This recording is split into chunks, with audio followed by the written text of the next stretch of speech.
That's a perfect place for us to start this session. Greed is not a good idea.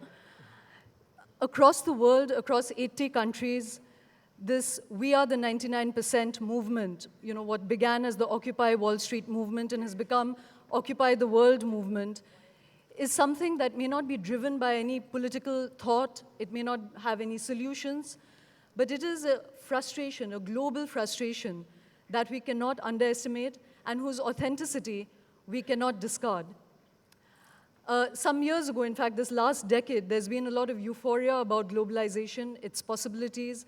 For the longest time, we've been told that if you let money do its work, then the benefits will trickle down, and that one should not interfere with markets. But clearly, that has not come to pass. It's not something that holds anymore. That is an argument that is discredited. What must take its place is something that I think thinkers across the world are grappling with, and it is something that is one of the most urgent questions of our time. To discuss that emergency room, we have Tom Friedman, who really needs no introduction to most people in the globe, because in many ways he's been the messiah of globalization. He's, of course, the author of many influential books: The World is Flat, Hot, Flat, and Crowded, and most recently, That Used to Be Us, which is about how and why America's gone wrong. Also with me is Pratap Bhanu Mehta, who's the director of the Center of Policy Research in Delhi, and absolutely one of my favorite commentators and thinkers in India. He too has been a believer in markets and in liberal capitalism, but recently he has been rethinking and repositioning his thoughts. So let me start with you, Tom. As I said, in many ways, you were, if not the messiah, certainly a believer in the excitements and potential of globalization. You believed that it would drop the verticals, nation states would not be important, talented people could access each other, and the world would become flat. We find today's just become more spiky. I wanted to give you a statistic from the New York Times, which said that just 1% of America has more wealth than the 90% of America, and that the top 25 corporate heads earned more than their companies paid in taxes. So what went wrong, Tom? Well, first of all, simply in defense of my own arguments, I would have to really recast, what you said if you actually read Lexis-Neology World is Flat. My argument all along was that states actually matter more and not less. There is a school that said the state was going to disappear with globalization. I was not in that school. I was never in that school. I was in the school that said this is about hardware and software. Hardware is the sort of overall macroeconomic platform you use: socialism, communism, free markets. Software is about the regulatory environment, the rule of law that goes with it. Everything I've ever written has been about how you have to get that in the right balance. And that's really what I believed then, what I believe now. And I think what happened basically in the last decade, I can only, let me speak about America, but I find what's going on in India and America such an interesting parallel,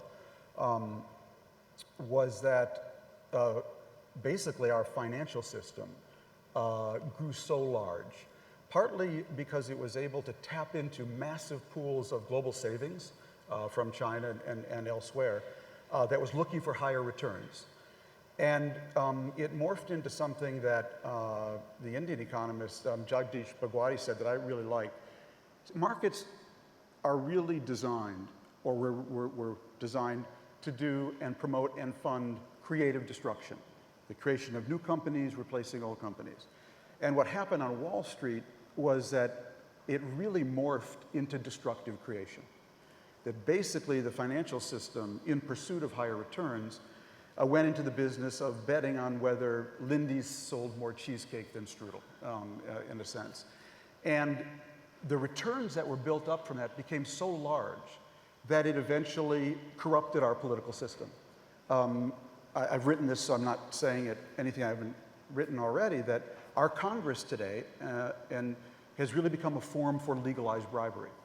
The House Financial Services Committee, which oversees Wall Street, has 61 members. Now, we only have 40 to 35 members of Congress. How did they all how did 61 gravitate? I think at one point there were 70 or more. And that was because it became a way to raise donations from Wall Street. So it got out of balance. We're now going to get it into balance. That's what markets do. They overshoot, you come back, you see, and I think we have to get it into balance in a way that preserves the best and cushions the worst.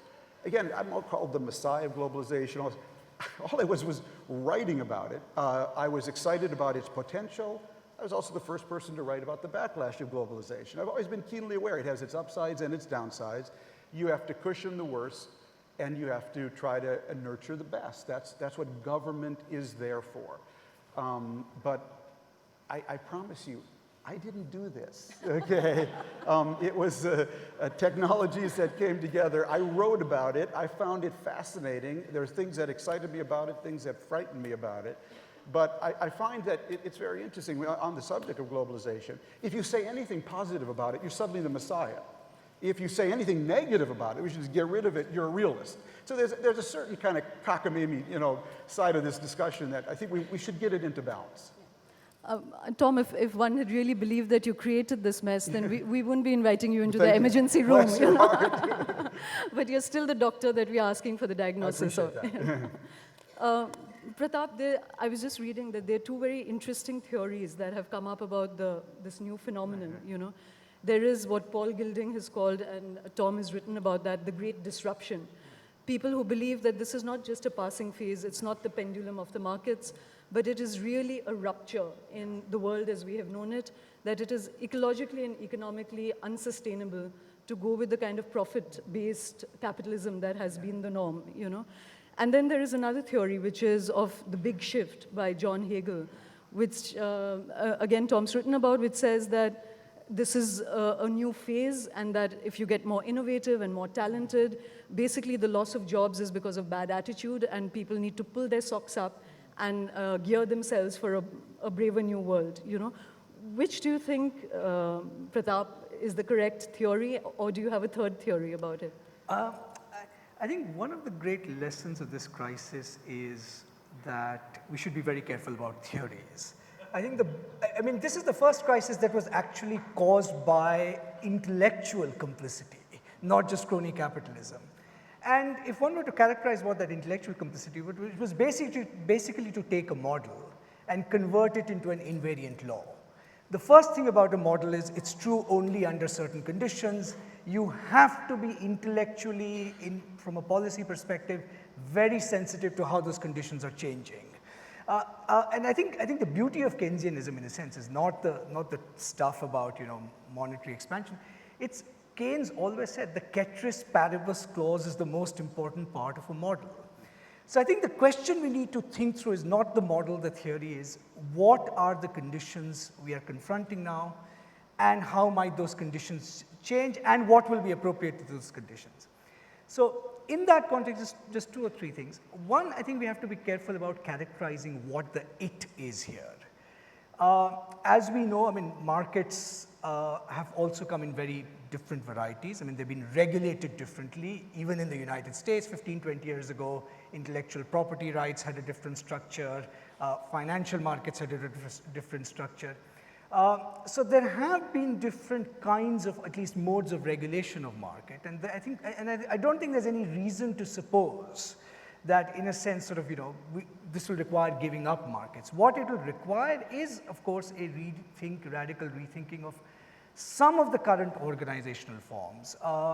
It's not clear, for example, that markets are going to deliver the kind of or profit motives are going to deliver the kind of technological innovation we need for, let's say, things like climate change.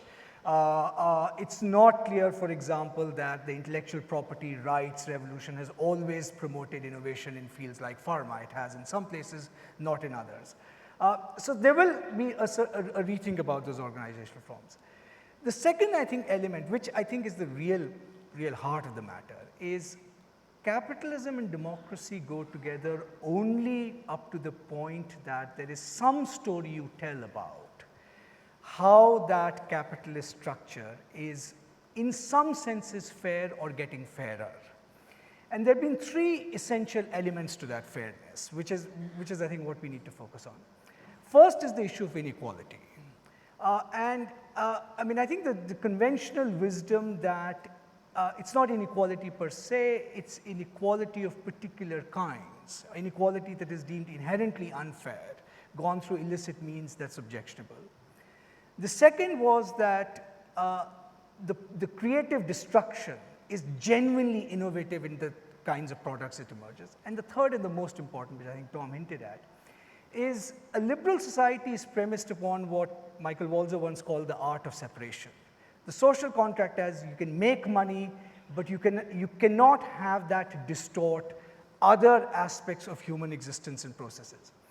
I think the real crisis in this occasion was that not only did money corrupt politics, which is the obvious case to focus on, but its penetration into intellectual life. I mean, think of, in a sense, the interesting complicity between the economics profession and Wall Street, the penetration into media, and all these things we actually knew how to protect from this kind of penetration. In fact, the entire, I think sort of slightly left of center liberalism in the US, Europe, India, was precisely about creating these barriers.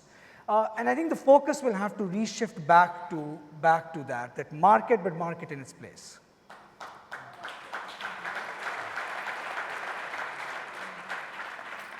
Tom, you mentioned about the regulatory frameworks, and that really for globalization to have been a positive and have yielded all the potency that it had, that there should have been great regulation, and good frameworks. Pratap has brought up a very interesting dilemma, which is that actually corruption occurs where the synapse between money and government happens, And he's argued in his columns that it's a real dilemma because if you leave markets unregulated, it has its own corruptions. If government tries to regulate it, that's where influence begins to work, So how does, when we're rethinking this new framework, how are we going to get around this? Well, I think, again, I can only speak from an American point of view, but to me there are several really basic reforms that I think we've learned that we need. If a bank is too big to fail, it's too big, okay? Because if it's too big to fail, you have moral hazard built into the institution. And I think one of the things we've learned here is that we have banks that are way too big to fail, and therefore they have to be broken up. That's been Paul Volcker's argument. I think the second big change that, again, came out of this crisis is transparency. That we had a global derivatives market that was basically completely opaque.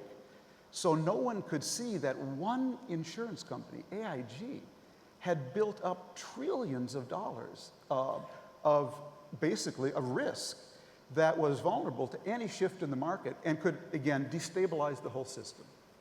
So what I actually wrote about back in my first book on globalization, Lexis and the Olive Tree, which was really reacting to a different crisis. Remember, the Mexican peso collapse, the Russia collapse, and something we had in America called long-term capital management. That was the progenitor of all this. This was a hedge fund that basically had built up so much debt by borrowing a little from each bank, but each bank didn't know what it had, what the other banks had done, that it built up a huge risk, profile.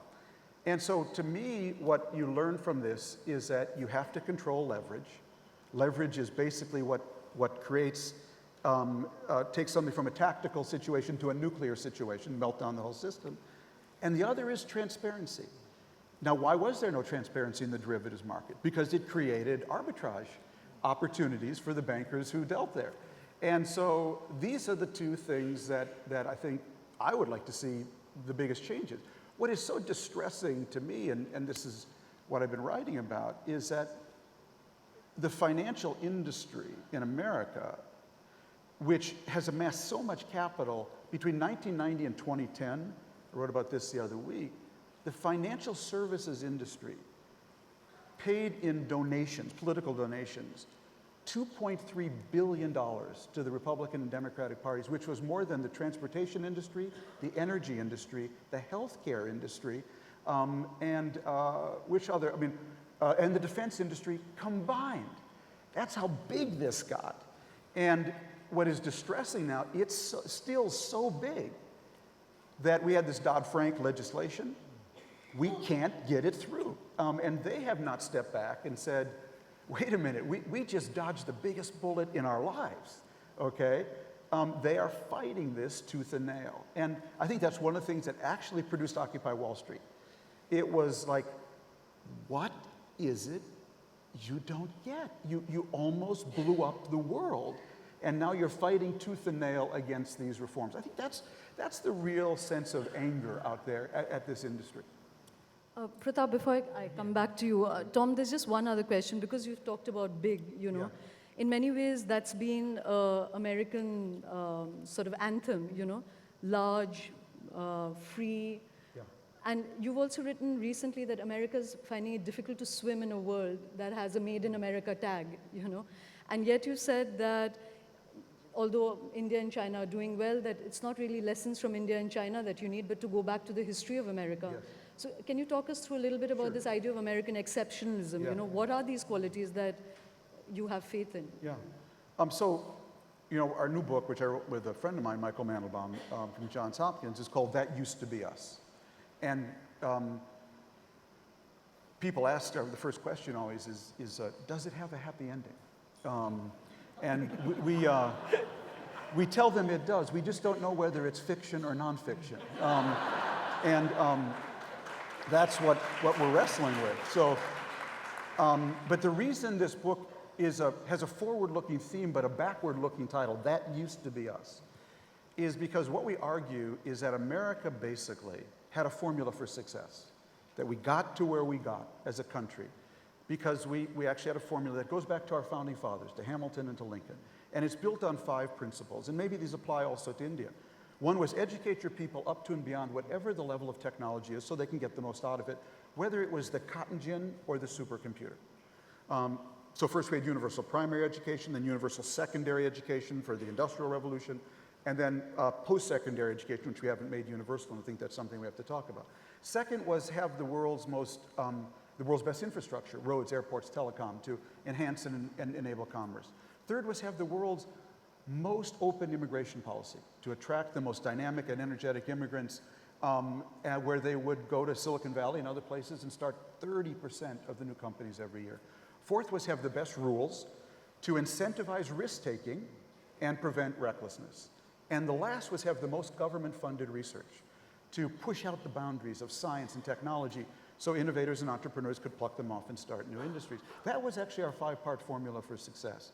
Now, what we argue in the book is basically we made 2 of the most fundamental errors a country can make at the end of the Cold War.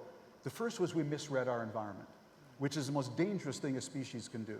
We thought the end of the Cold War was a victory. And in many ways, of course it was, and it was a great victory for freedom and for unleashing free people. But it also was, in a wonderful sense, it unleashed 2 billion people just like us, able to compete, connect, and collaborate. And just when we actually needed to be lacing up our shoes, we put our feet up.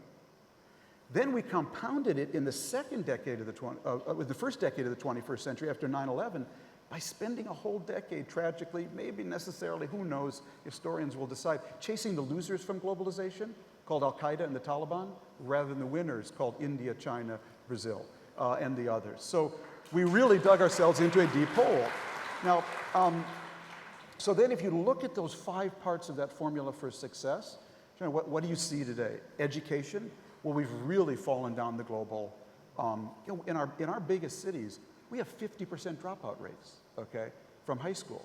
If you don't have a high school degree in today's economy, there's no longer anything down there for you. You know, the biggest company in Baltimore, Maryland 50 years ago was Bethlehem Steel. You could get a job at Bethlehem Steel 50 years ago, drop out of high school, join the union, get a good job, be able to buy a house, get a mortgage, 2 kids and a dog, and retire, and lead your whole life with a high school or less than high school degree. Today, the biggest employer in Baltimore is Johns Hopkins University Medical Center. They don't let you cut the grass at Johns Hopkins without a BA, okay? So, so first, we've fallen down on education. Second, we've fallen down on infrastructure. And those of you, you know, we have a huge infrastructure deficit. I just flew from Hong Kong to Los Angeles Airport, LAX, a couple of weeks ago. You fly from Hong Kong to LAX, it's like flying from the Jetsons to the Flintstones today. I mean, you know, you can really see the stark difference.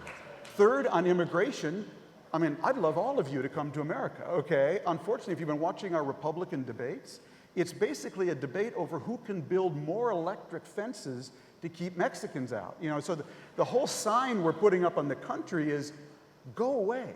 Please come here, get a degree, excel in our schools, and then get the hell out of here. You know what I mean? That's basically what we're telling the world. Fourth, the rules for capital formation. Well, how did you like that subprime crisis? And lastly, government-funded research. If you've seen that chart in America, the graph looks like an EKG heading for a heart attack. So we're off our game. We're off all 5 principles. Pratap,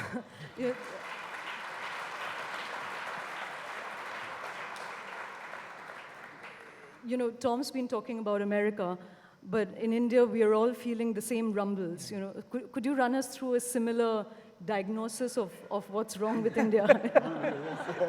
I need more characters than Tom. Well, I mean, I think 2 things very quickly, and then I'll just run through a couple of points. One, I think we do have to acknowledge that different countries and citizens within countries are positioned differently in relation to what's going on.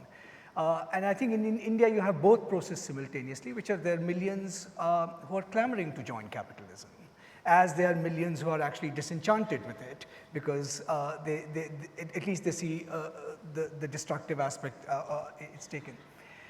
Now, at one level, I think the story you would tell about India would be actually similar to Tom's. I think infrastructure, no-brainer. Education, no-brainer. Government funding of science and technology innovation, no-brainer. I mean, I think what's interesting is how industrial policy, in a loose sense, is back in all countries. It's not happening. Government funding of science is often. It's sloppy, or at least the way it's structured. Immigration and you know, maybe if you want to generate some contention, I think the real question is whether there can be labor mobility for the poor. The real question is not whether there can be labor mobility for the skilled. In fact, one of the critiques of this form of globalization is precisely that. And that even if you have labor mobility for the skilled, its effects on reducing global inequality are much less than labor mobility for, let's say, poorer or lower, lower middle class. So we stand differently on the immigration story. I think for us, to be honest, I think the critical question is the following, which is, I think 20 years ago we created, or at least there was an implicit assumption that there'll be a new social contract, and the new social contract will be the following. The fundamentals of India's position in the global economy at the moment give it certain advantages. It is true that demography does add 2 or 3% to your growth rates. I mean, there's a new paper out by Ashok Modi which demonstrates that even for UP and Bihar, right? So demography gives us an advantage. Labor costs gives us an advantage. The flat world that Tom Friedman talked about actually does give us an advantage. In fact, I think that is a big structural challenge for the US, which is even if they innovate, the whole manufacturing process and the catch-up ability of countries like China and India is much greater than it was 15, 20 years ago. So at one level, this is our game to lose, right? But the contract was the following, which is you let private capital, appropriately regulated, free to produce high growth. That high growth will translate into high government revenues, even without raising taxes. As we did see for a 10-year period, 20, 30, 35% annual rates in increasing government revenue. That government revenue needs to be deployed for all these things that we are talking about. Education, health principally, it's the one thing I'm actually most worried about India, where almost, in education at one level, I think we understand the dynamics. I think the demand side equation on education has changed. And there's a real push from the bottom, which will transform our education system. It will not happen because of government, it's happening despite of government, but it is happening.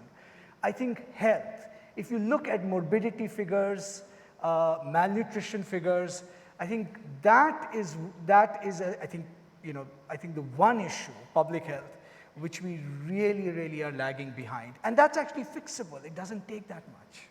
Pratap, but listening to both of you, I think both of you are talking about changing structures, rethinking some of it. To me, the elephant in the room is ethics, everything, even the new social contract. You were talking about theory, that we shouldn't get into theories, but unless we inject ethics into this, whatever we construct is going to fall flat again, So how does one create ethics, a dharma of capitalism? So if one puts on a historical hat, I think the dharma of capitalism is a much more complicated question, because the brutal truth is that the dharma arises not out of good moral intentions, but it arises out of a competition of interests. One of the reasons liberal societies have to insist that there not be concentrations of power is because different different sections of society can hold other sections of society accountable. So in that sense, I think institutional morality, which decenters power, is a central element of the second aspect of ethics, which let me throw out something kind of more mischievous, and I think it's related to the financial crisis. So the thought I want to put forward with you is the following, which is one of the reasons. So we often say money has become much more important, which has led to a culture of greed, which has then led to all these other things that we don't like. But there's an interesting compulsion about money in modern societies that almost all theorists of modernity talked about, which is traditional hierarchies have broken down, right? How is it that people can objectively affirm their own sense of self-worth and achievement? What is a measure of that? Now, it turns out the attraction of money in part is that it is objective, unambiguous, not dependent on small closed hierarchies of judgment, right? And I think a deep challenge democratic societies have to face is that we can talk about the culture of money a lot, but I think it has deep roots in the very things that make modern societies democratic and egalitarian. One of the interesting sidelights of the financial crisis is that at one level, the professions, if you look at management consultancy, American universities, they are far more meritocratic places than they were 25, 30 years ago. They're genuinely open, right? Barriers of race have fallen and so forth. But one of the paradoxes of that is that they also went from being guilds, professional guilds which were governed by norms, judged by communities of peers, to organizations where you actually are looking for objective, unambiguous measures of performance. Turns out the only viable candidate for that was money, right? What else? Anything else would depend on either a closed community of judgment or a hierarchy, right?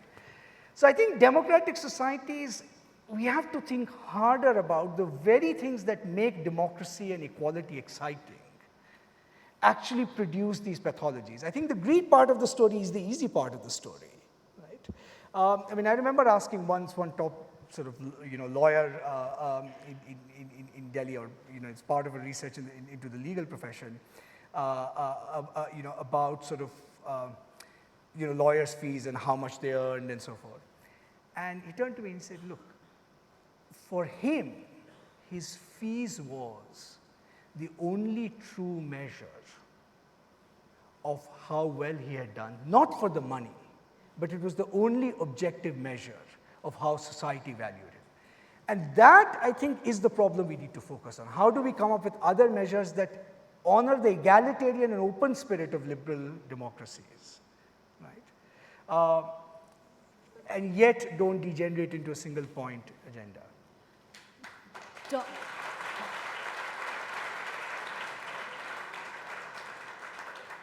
One is if you want to tackle that philosophical question that Pratap just put out, that how do you do this?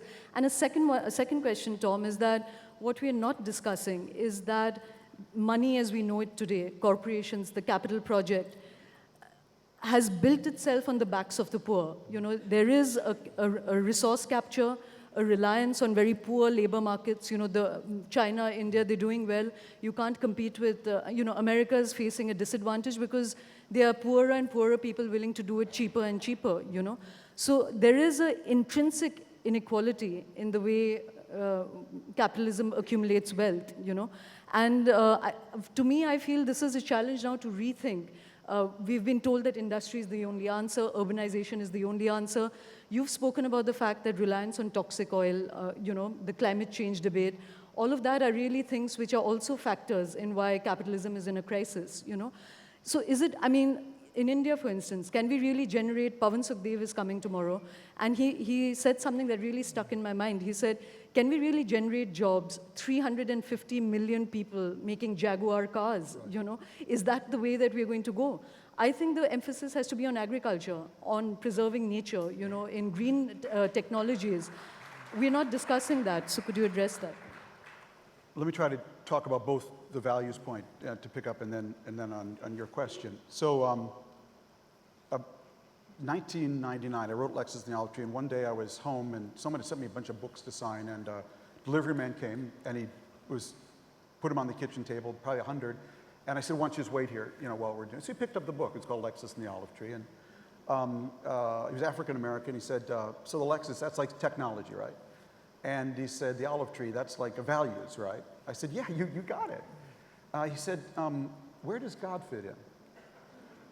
He said, he was very religious. He said, I've been in the presence of our Lord Jesus Christ. Where does he fit in?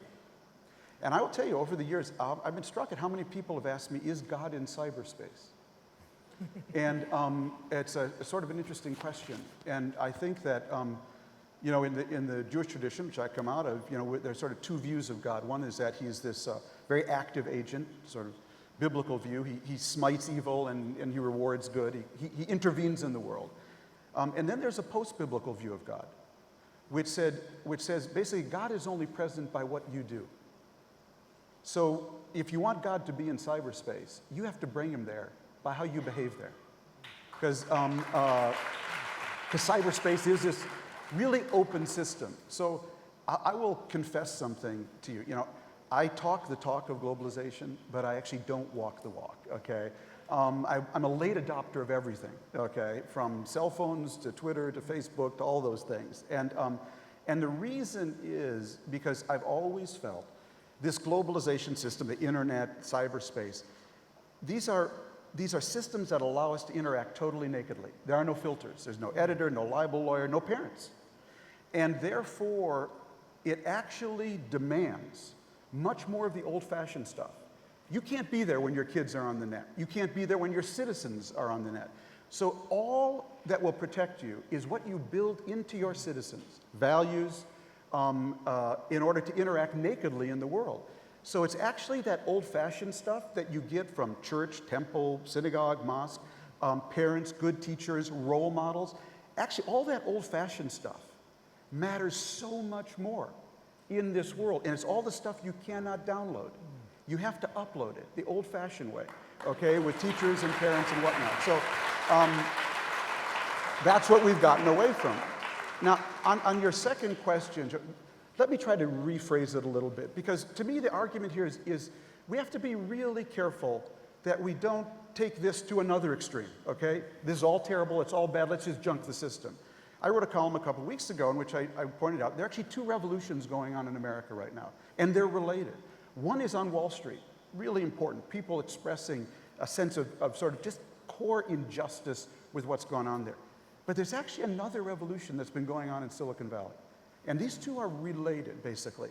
That what happened over the last 3 years, if we in America hadn't had the subprime crisis and 9/11, this is all we'd be talking about. We'd be talking about the new IT revolution. So we went first from the mainframe to the desktop and the web.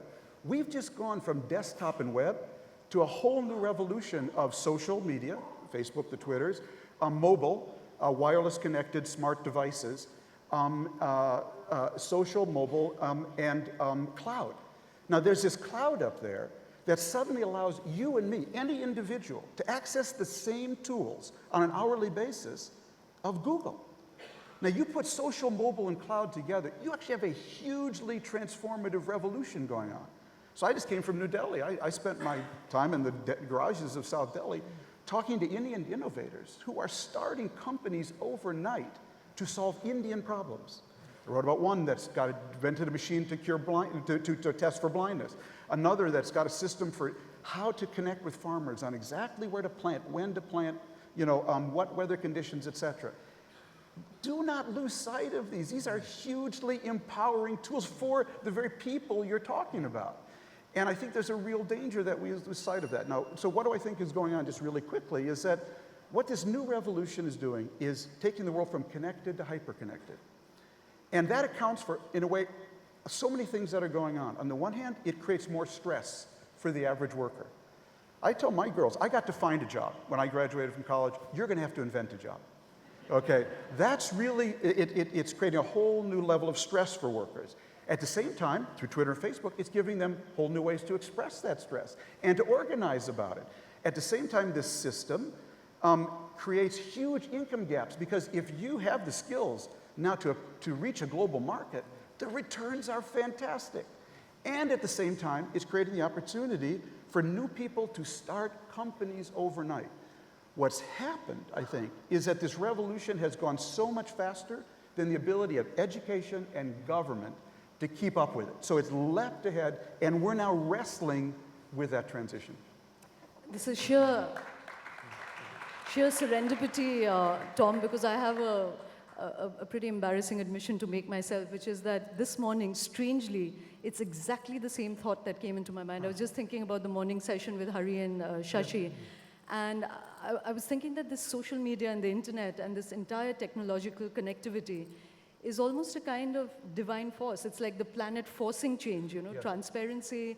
It's just changing the structures of the world, and it's almost, like you said, God in cyberspace, So it's strange that one's thought should collide like that. Pratap, we're running out of time, so I'm going to leave the last word with you. I wanted you to leave the audience with a thought. And if you have time in 1 minute to answer this, that I met the president of the industrial board in a meeting, in a conference somewhere. And although he'd been part of the industrial board, I'm sorry if I was sounding like I was setting up oppositions between industry and the green world. But he was saying that the idea is about doing different things in different places.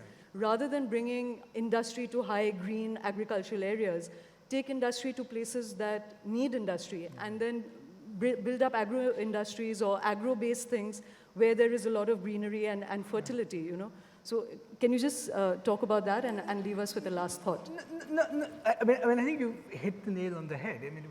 Which is to say that you need a framework which has the flexibility, nimbleness to respond to the kinds of challenges we are actually going to face. I think Tom is absolutely right, which is I think you have government structures, education systems, thinking about alternative imaginaries that are actually very rigid and static, and not being able to grasp, I think, the complexity of our social systems. And one way of rephrasing what you're saying is that, in a sense, we are in now such a different and complex social system that these models, just to mention a travesty, for 10 years we wait for the national manufacturing policy, and what does the government come up with 2 days ago?